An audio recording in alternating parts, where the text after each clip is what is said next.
मित्रों नमस्कार, मैं हूं राकेश कुमार। आप देख रहे हैं मत अभिमत। मित्रों, कभी कभी इस तरह की घटनाएं सामने आती हैं कि उससे लगता है कि यह काम बिहार में ही हो सकता है और बिहार का शिक्षा विभाग ही कर सकता है। हालांकि ऐसे मामले और भी जगहों से आते हैं, लेकिन बिहार अव्वल है इस मामले में। देखिए, शिक्षा विभाग की एक घटना है।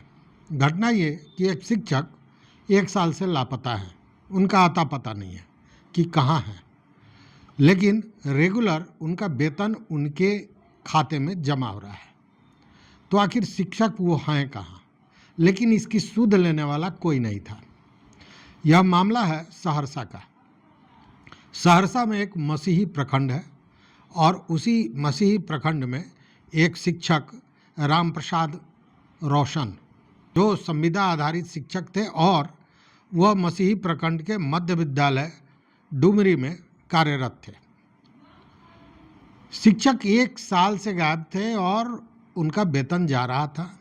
इसकी सुध लेने वाला विभाग में कोई नहीं था। इसी बीच मसीही प्रखंड के प्रखंड शिक्षा पदाधिकारी नहीं आई, जिनका नाम था सविता कुमारी। अब सविता कुमारी जब आई तो उन्होंने खोजबीन शुरू की और पता किया कि आखिर ये शिक्षक हैं कहाँ। जब खोजबीन उन्होंने की तो उनको लगा कि कुछ तो गड़बड़ है और फिर उन्होंने इससे संबंधित एक पत्र जिला शिक्षा पदाधिकारी को लिखते हुए इसकी जांच करने को निवेदन किया। जब जांच हुआ तो शिक्षा विभाग के हाथ पांव फूलने लगे कि भाई यह तो गलती इसको कह नहीं सकते हैं, इसको ब्लंडर कहेंगे। इतनी बड़ी गलती शिक्षा विभाग से कैसे हुई? अब जानिए कि वो शिक्षक थे कहाँ। जब वो शिक्षक कहाँ हैं यह जानकारी हुई तब यह मामला हड़कंप का रूप ले लिया। तो आखिर शिक्षक थे कहाँ, जो लगातार वेतन तो ले रहे थे लेकिन काम पे नहीं आ रहे थे?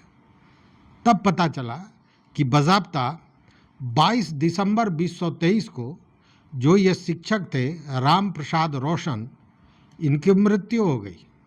जी हाँ, दिसंबर 23 में इस शिक्षक की मृत्यु हो जाती है और मृत्यु के बाद जो प्रधानाध्यापक हैं वह इसकी सूचना विभाग को भी देते हैं कि शिक्षक की मृत्यु हो गई है। लेकिन विभाग ने इस पर कोई कार्रवाई नहीं की और लगातार उनका वेतन जाता रहा। अब जब ये मामला सामने आया है, लगभग 1 साल से वेतन जा रहा था, जब ये मामला सामने आया है तब फिर हड़कंप मचना स्वाभाविक था।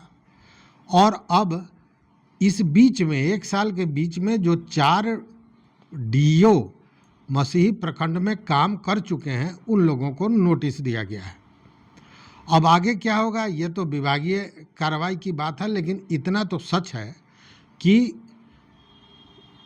इस पूरी घटना ने विभाग के कार्य प्रणाली पर ही प्रश्न चिन्ह लगा दिया है। चूँकि इसे सच कहें तो काम के प्रति उदासीनता के रूप में नहीं लिया जा सकता है। यह तो पूरी तरह गलती है और पूरी कार्य प्रणाली पर प्रश्न चिन्ह लग गया है। अच्छा, ऐसा नहीं है कि यह पहली बार हुआ है।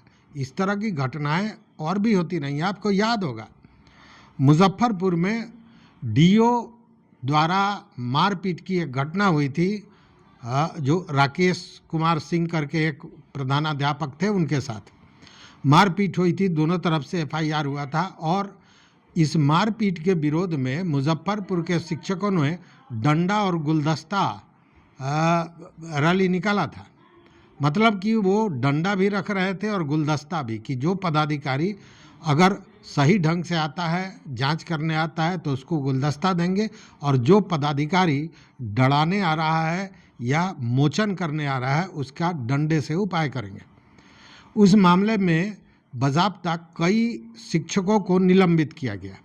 और आपको जान के आश्चर्य होगा कि जो निलंबन का लिस्ट निकला, जो सूची निकली, तो उसमें उन लोगों का भी नाम निकला जो कभी शिक्षा विभाग में शिक्षक रहे ही नहीं है।